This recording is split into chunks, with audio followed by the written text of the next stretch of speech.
नमस्कार, आप देख रहे हैं सच की आवाज़ वेब न्यूज़ में हूं आपके साथ शशांक मिश्रा। और आज हम मौजूद हैं लखनऊ के केसरी खेड़ा क्षेत्र में। आपने सुना होगा कि एक चर्चित हत्याकांड राहुल साहू का। जी हां, राहुल साहू वह व्यक्ति थे जो रिक्शा चलाकर अपने परिवार का पेट पाल रहे थे और उनको उनके घर से बुलाकर ले जाया जाता है और रास्ते में उनकी हत्या कर दी जाती है और शव को पीपरसंड के जंगलों में दफना दिया जाता है। उसके बाद घर वाले, माँ, पत्नी, भाई सब बेचारे परेशान रहते हैं, उनकी खोजबीन में लगे रहते हैं, पुलिस में रिपोर्ट करने के लिए जाते हैं तो उनको थोड़ा बहुत टहलाया भी जाता है, जैसा सभी लोगों के साथ होता है। उसके बाद जब पुलिस सीरियस होती है, ढूंढना शुरू करती है, तो यानी 11 तारीख दिन बुधवार को पता चलता है कि उनकी लाश पीपरसंड के जंगल में दफनाई हुई है। ये एक जघन्य हत्याकांड है कि मारने के बाद जंगल में दफना दिया जाता है और 5 दिन बाद पता चलता है कि लाश वहाँ पर दफन है। उन घरवालों का क्या हाल हुआ होगा ये सुनकर, उस माँ का क्या हाल हुआ होगा ये सुनकर जिसका बच्चा 5 दिन से ज़मीन के अंदर दफन था, और उस पत्नी का क्या हाल होगा जिसका पति 5 दिन से ज़मीन के अंदर दफन होगा। घर वालों का रो रो कर बुरा हाल था। अब हम पहुंच चुके हैं राहुल साहू के घर पर। आइए हम परिजनों से बात करते हैं और पूरा मामला देखते हैं क्या है और आप तक पहुंचाते हैं। हम मौजूद हैं मृतक राहुल साहू के परिवार के बीच में। यहाँ पर उनके परिवारजन उपस्थित हैं, हम उनसे बात करते हैं। क्या नाम है आपका? सविता साहू। आप माँ हैं राहुल की? जी। कैसे क्या घटना हुई थी, आपको कब पता चला? ये 8 तारीख को सूरज गुप्ता आया था, कहा सुनहरा में रिक्शा है, चलो तुमको रिक्शे वाले से बात करवा दें। सूरज गुप्ता, और वो गाड़ी पे बैठा कर 8 बजे लेके गया और मेरा लड़का को लेके नहीं आया। मेरा लड़का नहीं आया। जब 9 बज गया तो हमने फ़ोन किया तो उसका फ़ोन घंटी जा रही थी पर उठा नहीं रहा था। हम लोग फ़ोन करते करते काफ़ी देर 1 घंटा तक परेशान हो गए। 10 बज गया लेकिन फ़ोन नहीं उठाया, फिर उसका स्विच ऑफ हो गया। तो हमने सूरज गुप्ता के मोबाइल पर फ़ोन किया कि तुम मेरे लड़के को लेके गए तो मेरा लड़का कहाँ है? तो उसने कहा आपके लड़के को हम सुनहरा पुल के नीचे छोड़ दिए हैं। फिर भी मेरा लड़का नहीं मिला। हमको कुछ डाउट लगा, काफ़ी देर तक ऐसे प्रयास करते रहे, सूरज गुप्ता को फ़ोन करते रहे, मिलाते रहे तो फ़ोन नहीं उठाता था। फिर उठाता था तो कहता तुम्हारे लड़के को छोड़ दिए। फिर हम लोग ने खुद लड़के को ढूंढने निकले जयपुरिया के तरफ, TS मिश्रा के तरफ, लेकिन मेरा कहीं लड़का मिला नहीं। फिर हमने 112 पे कॉल किया तो पुलिस वाले आए तो कहें कि चलो कंप्लेन लिखाओ। नहीं, उससे पहले क्या कहता है, मेरा छोटा वाला लड़का बड़े वाले लड़के के मोबाइल पर जब ताबड़तोड़ हम लोग फ़ोन करने लगे तो उसने मेरे लड़के का मोबाइल स्विच ऑफ कर दिया। फिर 11 बजे के लगभग मोबाइल ऑन हो गया। तो जब ऑन हुआ तो फिर मेरा छोटा वाला लड़का ने फ़ोन किया तो उस पर रिसीव हो गया फ़ोन केवल 2-4 सेकेंड के लिए, और उधर से पीछे से 4-5 लड़के की आवाज़ आ रही थी और एक लड़का पीछे से कह रहा है कि जो गुलशन तुम यहाँ से फट से निकलो जल्दी से। तब हम लोग को शक हो गया कि ये किसी ने मेरे लड़के को किडनैप कर लिया, और गुलशन मेरे लड़के के साला था।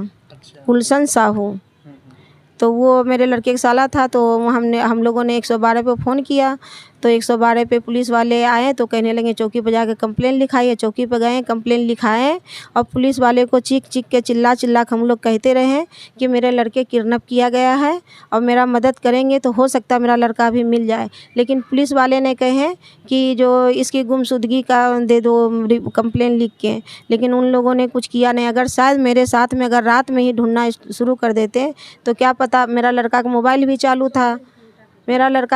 चालू था। अगर जो लोकेशन भी पता कर लेते तो शायद पता चल जाता, बच जाता मेरा लड़का की कहाँ है। लेकिन इन लोगों ने कुछ नहीं किया। कहा 24 घंटा से पहले हम कंप्लेन नहीं लिखेंगे। हमने कहा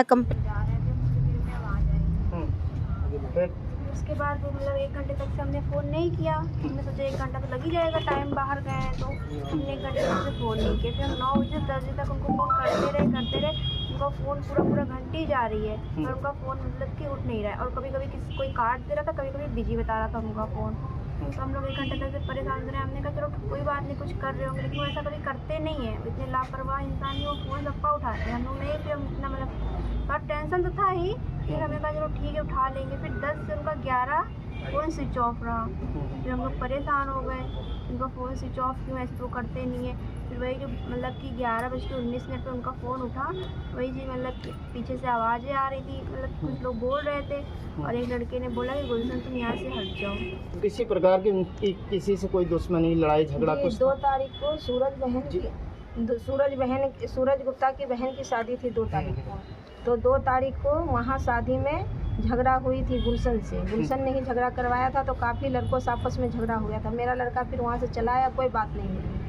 उसके बाद 4 तारीख को धर्मवीर की शादी थी, तो हमने अपने लड़के से मना कर दिया कि वहाँ तुम शादी में नहीं जाओगे। लेकिन ये गुलशन ने धोखेबाजी से मेरे लड़के को बुलाया और वो अफवाह उठा दिया कि हम शादी में नहीं आ रहे हैं। फिर मेरा लड़का ने शादी में सोचा, सब लोग उसके दोस्त ने फ़ोन किया कि गुलशन नहीं आ रहा, तो तुम शादी में आओ। तो मेरा जब लड़का गया, खाना वाना खा के बाहर बैठा था, तो अचानक गुलशन पहुंचा 4-5 लड़के लेके। फिर मेरे लड़के को 4 तारीख को भी मारा पीटा।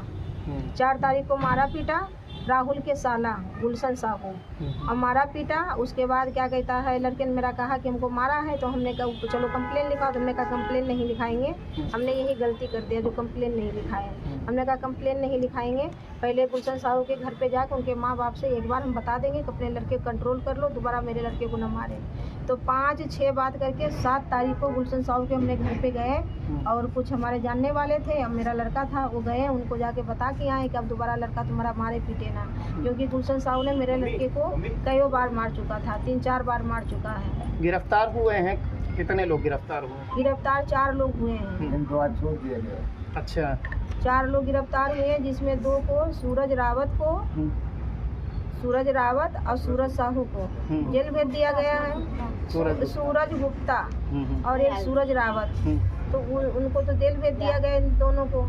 और ये अभी लवकुश यादव और गुलशन साहू, इनको पुलिस अपने कस्टडी में रखे हैं। अब क्यों रखे हैं, क्या पूछताछ कर रहे हैं, खुली सामने बात सारी आ गई है, तब भी उनको भी रखे पड़े हैं। अब क्या करना चाह रहे हैं पुलिस वाले, वो क्या पुलिस की कार्रवाई से आप संतुष्ट हैं या नहीं? जी नहीं।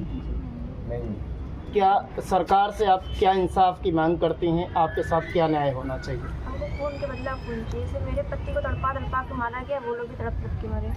कितने साल हो गए आपकी शादी को? 1 साल। 1 साल हुआ है। ये आप देख सकते हैं, एक माँ और एक पत्नी का दर्द है। दोनों के चेहरे से आपको साफ नज़र आ जाएगा, ये इंसाफ की उम्मीद अभी भी इनके चेहरे पर कायम है। लेकिन एक बड़ा सवाल भी उठता नज़र आ रहा है कि अगर लखनऊ पुलिस, यानी राजधानी की वो पुलिस जो बड़े बड़े दावे करती है, बड़े बड़े इनकाउंटर्स के दावे करती है कि एक रात में दौड़ाकर बदमाश को घायल करके हमने पकड़ लिया, लेकिन अगर यही तत्परता राहुल साहू के केस में दिखाई गई होती, आज इस घर पर राहुल साहू जीवित हो सकते थे।